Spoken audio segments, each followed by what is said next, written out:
Hi friends, இந்த hair கோத்துக்காக வந்து சீட்லாம் mix பண்ணி பண்ணியிருந்தேன். நம்ம எல்லாத்துக்குமே ஸ்கூல் படிக்கும்போது வந்து லாங்காகவும் திக்காகவும் இருந்திருக்கும். எனக்கும் அப்படி தான்.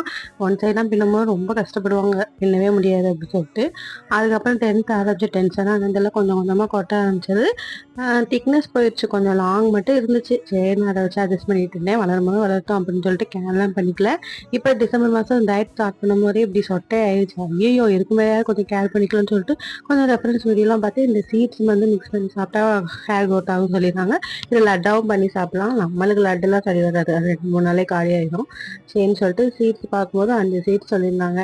நான் வந்து இது கொஞ்சம் ஆஃபரபிள் ப்ரைஸில் இருந்துச்சு. ஒன்றும்லாம் ரேட் ரொம்ப ஜாஸ்தி, வெள்ளரி வேறு குசினி எல்லாம் அதெல்லாம் வாங்கலை. அந்த போல் மட்டும் போகும்னு சொல்லிட்டு வாங்கியாச்சு. சன்ஃப்ளவர் மட்டும் கூட நிற்கிற கிடைக்கல. நானுமா வெட்டியாக இருக்கும்போது வாங்கி உடச்சிக்கலாம் பார்த்தேன், ரொம்ப கஷ்டமாயிடுச்சு. அப்படி ஒரு முடியை வளர்க்குறமான்னு கூட தோணுச்சு. நான் சும்மா எல்லா வீடியோவும் பார்த்து ட்ரை பண்ணக்கூடாது, இது கொஞ்சம் டயட்டுக்கும் யூஸ் ஆகும், அப்பப்போ சாப்பிட்டுக்கலாம்னு சொல்லிட்டு இதை ட்ரை